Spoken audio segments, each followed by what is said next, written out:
Daisy. And I'm Terri. And this is the Monday Mindset Podcast, where we share things of interest to us and hopefully to you. So let's get started with episode number 270.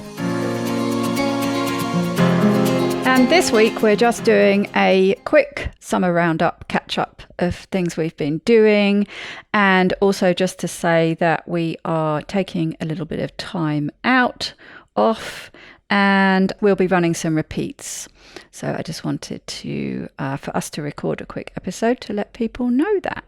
But I thought I would take the opportunity, because I am now fully addicted to strength training, weight training, and I know you've started recently, so I really we haven't had much time to catch up and for me to find out what's been going on with that, but I think you've been going for 2 or 3 weeks now, so I wanted to find out how it's going. Yes, this is actually week 3. I am going 3 times a week with a trainer. I don't love it, but I love how I feel that I have gone. Mm-hmm. I don't love it while I'm doing it. I don't know that I ever will.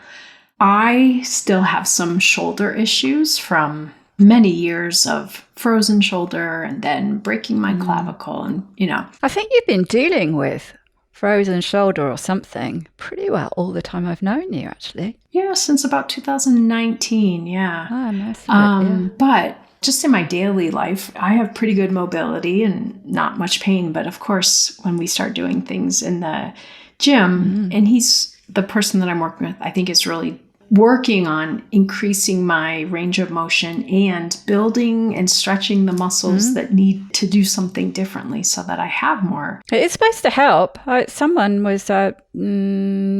Tina Moore probably, I think, was talking about frozen shoulder and how common it is for women of our age. Mm-hmm. And she was saying it's one of the things that it should help with. Fingers crossed. Unfortunately, it's very painful. We were doing a couple of things. I actually went this morning and we were doing a couple of things. And he said, "How do you feel?" And what's weird is it's not the part of my body that we're technically working out that is bothering me. It's my arms, back of my arms. So I have to work on some things to loosen it up. But one of the things that I have found that I don't know that I really remembered this or knew this about myself, but he will give me something to do and he'll do pairs. So he'll say, okay, you're going to do this and then this. And then you go back and forth and do each one 3 times. They're usually opposing moves. So if you're using your front of your body pulling, then you're going to do pushing or something after. Sometimes he'll say, I want you to do 15 of these and then move to this and do 15 of that. And the other day he said, all right, I want you to do 15 unless you can do 20. And it was like, was that a challenge? And suddenly I do 20 because he pushed me. Obviously, that wasn't a very forceful push. But for me, I would never push myself. If I were doing that at home, I would say, okay, I'm supposed to do 15. I hope I get 10. But because he's there and talking with me and saying that, I almost always do more.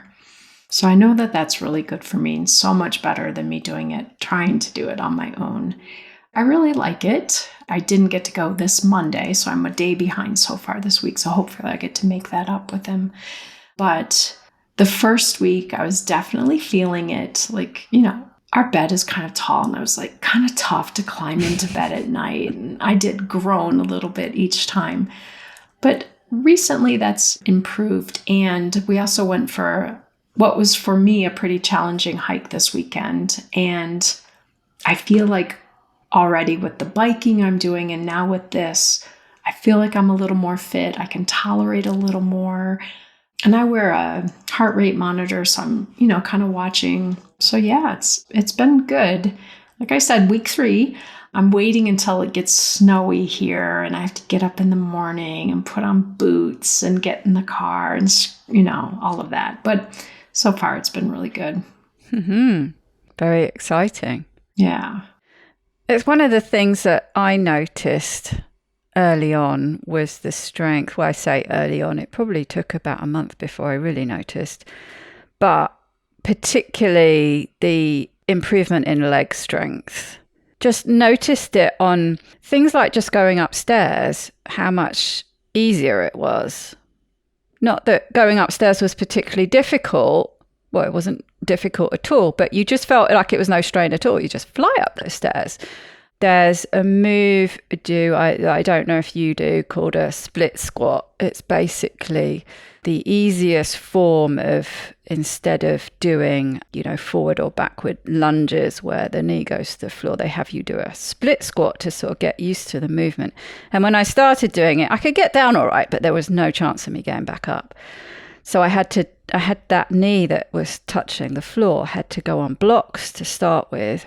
And now I do that with, I don't know what I'm up to. It's either 10 or might even be, it's either 10 or 12.5 kilos. I'm doing that a weight with it. That's the thing I like about using the weights, is that you see the improvement because you move up the weights. And the gym I go to, there's no like little increments. They start at 5 kilos. I think I've mentioned this before when I had to do some stuff. It's like, have you got anything a bit lighter? No. That was the lowest. So it's like you start with 5. You can actually make it a bit lighter by going, instead of using, so like if you're doing a shoulder press and you're lifting 5 kilos, you can actually lower that by just lifting 7.5, say. So you can kind of do it that way. But the other thing is when you want to go up a weight, it's a big jump. So I've wanted to increase things like that shoulder press from 5, but there's nothing in between 5 and 7.5. So I go from 2 5s to 2 7.5s, which is a big jump. But, the way it works is that I'll do like the first 3 or something, or however many I can do, and then I'll switch back to the 5s, which now seem really easy.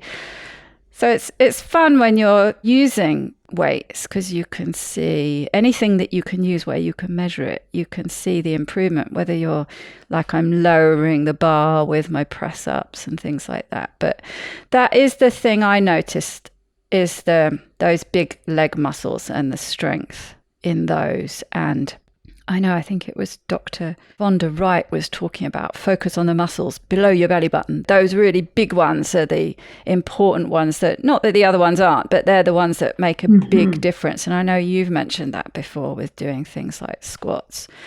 And yeah, that is something that I've noticed a big difference there. My trainer has, I don't know all the theory and philosophy about all of it, but he said that right now, what we did today, it was a routine that I had done before. And we went up in reps, not yet up in weights. He said, I want to, build you up this way first. So we went, from 15 reps up to 20 reps 3 times. So, adding a good bit each time. But one day last week, it must have been on one of my lifting days. I do different days. So like one day is kind of upper body, one day is lower, and one day is kind of core. And he said, well, I just want you to know you lifted 3,300 pounds today. So he does the little math and kind of adds it up. And he said, but if we had done fewer reps, it only would have been 1,500. So you can see how even increasing the reps before I'm ready to increase the weights really does make a difference in what your body's being asked to do. One of the things that I've never done before when I've worked out that he had me do last week, and I definitely will have a love-hate relationship with this apparatus, but it's the sled that you either push or pull, and he had me do both. So in one set of things I was doing some Russian deadlift or something, and then pushing, and then I was doing something else and then pulling. Oh my gosh, that thing is brutal, but it makes me feel like a beast. It's like, oh my God, that's so cool. But oof, man. Yeah, I do that. It's funny. It's one, I had 2 different workouts that I alternated, and I asked for another one. Or I think I asked for some extra exercises on the ones that I had, because I had some spare time. And I actually asked for that. And the guys that were in there looked at me like, are you mad? But yeah, same. It takes it out of you, but you do feel like a beast. Yeah, I do the mix as well. So I pull it one way and then push back the other way and then have a rest. But yeah, and I save it. He did put it earlier on in the workout. I save it to the end because I am fully out of breath when I do that. It's a good place to end it. And the other thing I was doing with it, I labeled as vomit worthy. Yeah. So there are a couple of things that he asked me to do that, I don't know if it's, not breathing properly or it's just the intensity or what, but I really feel like I could throw up when I do it. And so now he's like, all right, well, just keep the I can't remember what phrase he uses, but, keep the vomit comet under control or something.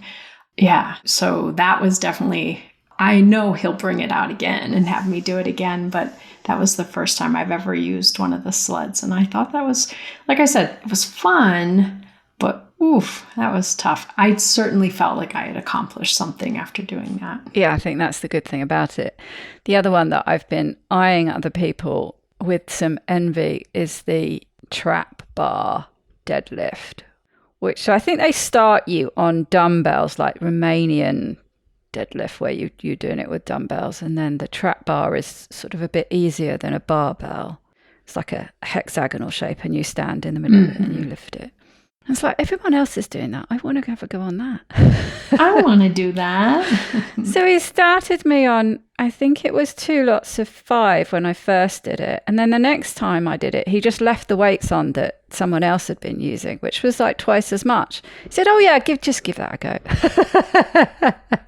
And then of course the thing itself weighs quite a lot. So I think I worked out I was lifting something like, what was it? It was 45 kilos, which was, I worked it out, it was something like 70% of my body weight. So I want to get to that target, as I think it was Von der Wright who says, and Tina Moore probably says the same thing, that you should be able to deadlift your own body weight. So that's great. Yeah, it's all good fun. I do actually quite enjoy doing it while I'm there as well, a lot more than I thought I would.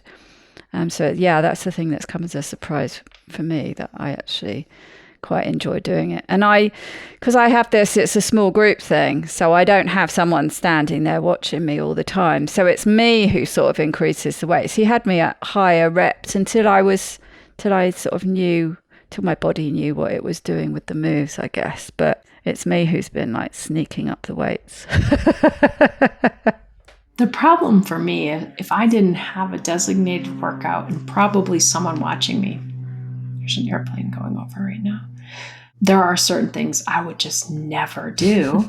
And one of them being the ski machine. So you just stand on it. Your legs don't move, but you have these handles up above your head and and they're on ropes or whatever. And you have to pull down like you're cross-country skiing.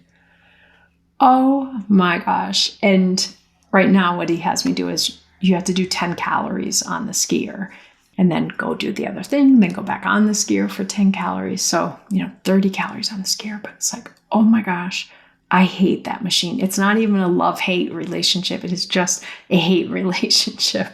Like, oh no, it's a ski machine day. And that's something you should absolutely be doing. Absolutely. That's good preparation for skiing. So I'm quickly learning how I should answer his questions about how I feel. How did that go? Did you like that? I'm learning how to give him answers to maybe ease up. No, just kidding. I like the challenge of it. And like I said, I know I wouldn't do it if I were not being challenged to do it. So it's been good. Well, I've got something that might prove useful to you. I'm only going to mention it quickly because I do want to do an episode on it. But I got it out of its box when, again, it was Tina Moore who was talking about it. And that is my vibration plate that I bought years ago. It was in the year before I left France. And I bought it. It's supposed to be good for lipedema and lymphatic drainage and all that stuff. And I sort of semi got into it. But she was talking about it, and she was talking about all this wide range of benefits, including lymphatic drainage. Didn't actually mention lipedema, but I know it's good for that.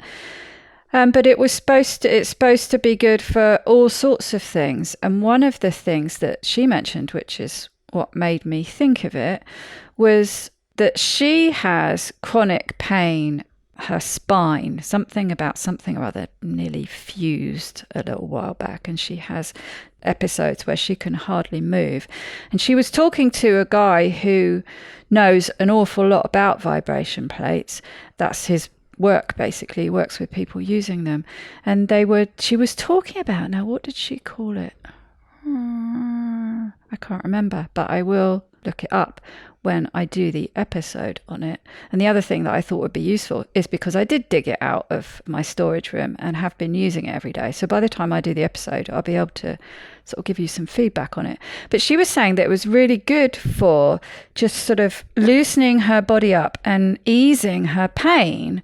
And they mentioned frozen shoulder, and they mentioned different sort of pain things like that. And she was saying sometimes the only thing I can do is stand on that and do the vibration thing, and it just loosens her up enough to be able to then do some simple stuff like even walking that she couldn't do. Mm-hmm. So that could be potentially something, that could help with that. But she was talking about how it was a really good, and maybe it wasn't her, it might have been somebody else I was watching, talking about really good for recovery, for muscle soreness, and good for warm up. But yeah, I won't talk about it anymore because, like I say, I want to do an episode on it, and there have been a few interesting things I've been watching, so I sort of pull them all together and be able to report back. But there's some kind of weakness I have that I've told you about before. It's like between my shoulder blades. I did something stupid years ago, lifting something very heavy weirdly over a fence, and created this pain between my shoulder blades that goes out every now and then. And the other day, I think it was carrying shopping up the stairs, so I'd like twisted weirdly again. When you do something and you think, oh, I shouldn't have done that. And lo and behold, it started being sore, and, I can't turn my neck properly, I have to turn my whole body, everything's really sore. And usually it lasts for 3 or 4 days, and then it just sort of eases up, and there are a few exercises I try and stuff. But I remembered what she said, so I thought, you know what, I'll get on the vibration plate. The one I've got just has little 10-minute programs. So you just program one in and it jiggles you about at various speeds. Stood on it for 10 minutes and then I did some press-ups off the kitchen table. And straight away, actually, after the vibration plate, it felt a little bit better. And by the end of the day, 95% gone. Next day, completely back to normal. Wow. So who knows what it was that, it might just be, there are some confounding factors here, like I've been building the strength around and all the rest of it, but it might be something that helps. Yeah, that's what I was thinking too, that as you've been building strength, you're not compensating for it in the same ways that you used to, or, other muscles are doing their job around it. But I do think it played a part purely by the fact that it felt a lot better after the 10 minutes of doing it. Mm-hmm. So I think it just, because you know what it's like, if you've got any sort of soreness like that, you tense your muscles, I think. So I think probably the way that it works is kind of it makes your muscles move in a particular way, apparently. Anyway, I'm going off talking about it too much. I'm going to save that for an episode. I will add one thing that my trainer has me do that is almost, I think, the worst part of the whole experience of going, but I know it's worth it, is he has me do foam rolling before we work out. Ah, right. And I've done that. Oh my gosh, so painful. Really? Oh my gosh, so very painful. So, based on what it's doing, I know that it's helpful. And today I even did some extra foam rolling at the end of my workout just because of the shoulder stuff that wasn't feeling as good. But I just tease him like, you're going to make me do that torturous thing again. And I mean, it is painful enough that I verbalize it as I'm doing it. But oh, wow. You wouldn't have thought that would be that painful. Presumably it's just pushing in the areas that are sore. It's that certain need it. things. Like, it doesn't hurt on my hamstrings, doesn't hurt on my calves. But when I roll around to the side and do the IT band, oh my gosh, people like 3 blocks away can probably hear me. It's very painful. But again, that lets me know that needs to be, worked out of there. So interesting. That's not something I've done. You know what? I'm going to be looking up on YouTube now. So we've had a strength training catch up. Good to hear that it's going well. I was hoping that you'd love it as much as I did, but I will admit I don't like the price tag, but I know it is something that I really need to be doing. It's very important to me. So I'm willing to do the price tag, but that's maybe the harder part, even harder than the foam rolling. Yes, it definitely gets you there, though. There's probably you can't just cancel last minute. Yes, that's something I don't envy you. I'm lucky to have this system where you get somebody overseeing you, but it's nowhere near the price of a personal trainer. So that's good. And and I quite like the, you know what I'm like. I like to sort of do my own thing. But they're there if you need them. And he sort of keeps an eye. Like he came and corrected something I was doing. There were two of them actually. And this is the Wednesday guy. There are a couple of moves that he knows that I've had issues with before. But he keeps an eye on you and he'll come over and he'll say, just tweak that. You're just moving that a little bit wrong. So they're kind of watching over you without being right there. But I suppose I'm naturally pushing myself, so I don't. Because I'm enjoying it, I'm pushing myself. So I don't need that somebody sort of, pushing me as well. But it's nice to know they're there if you need them. Yeah, that's great. And like you said, watching your form, making sure, because preventing injury is really important. And based on our own bodies and where our strengths and weaknesses are, we can very easily get ourselves into some trouble if we are just doing it on, without ever learning the right way to do it and have someone who can. It always feels like I'm doing it perfectly. It's kind of like when I'm skiing. I look like one of those downhill racers. And then I see the video and I'm like, oh, I look like a refrigerator box. That's so weird. But yeah, it's great.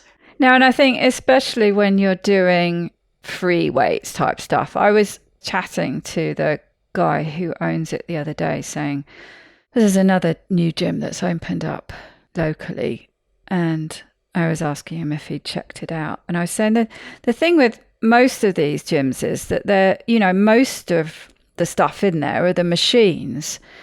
And I was saying, but that, that's not what I've been working with, what I've been using. So, they wouldn't be of any use to me. And he was saying, but the thing is that although, the reason you're not wanting to use those is it's too much of a sort of fixed movement and you're not getting the extra benefits that you get with balance and stability. However, the upside and the reason a lot of these gyms have focus on that kind of equipment is that they don't need as many people working there because it has you in a fixed movement. It's safer to use if you don't know so much what you're doing. You don't need as many staff there to make sure you're doing it right. You're less likely to get injury and stuff. So that made complete sense. But yeah, I prefer the stuff because you can feel it, can't you, when you're trying to just lift stuff above your head, but there's nothing, it's not in a fixed movement. You are having to engage all those other things like balance and stability and the other things that all factor in. So it feels like, to me anyway, that you're getting more out of it. So yeah, listen to me. I am a gym snob now. Well, and maybe also the fact that you and I are, going to some kind of similar philosophy people about it. Where I go, he does have a few of those machines and there's only one that we've used and we don't use it each time. It's for a very specific thing that I think I can do better with that. But he also has you do that move sometimes with just bands or something else. Similar to what you said, he is also, there are times when that is the best thing, depending on what you need. But we can do it in other ways with dumbbells and bands and things to really engage everything, not just that isolated piece. Exactly. And I like using those kind of things because it feels like, further down the line, they're the kind of things that wouldn't be too expensive to pick up a few of those things to use at home. You don't need all the fancy machines and stuff. So yeah, exciting. So there you go. We've spent the whole time talking about strength training, but I think it's good because our listeners will know, if they've been listening to us for a while, we've both been wanting to start doing this for years. Mm-hmm.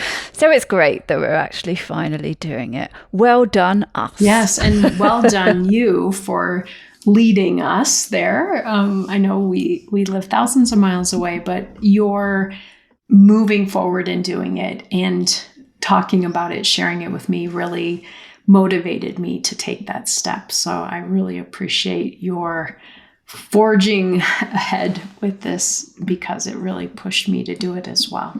Oh, good. I'm glad I helped nudge you in the right direction. That's what it feels like. We've had all these little nudges with listening to interesting people. Mm-hmm. It just takes that last nudge to actually get you to do it. Okay, well, until I see you next time, which will be after a bit of a summer break, I hope you and everyone at home has a very wonderful few weeks. Take good care, everyone.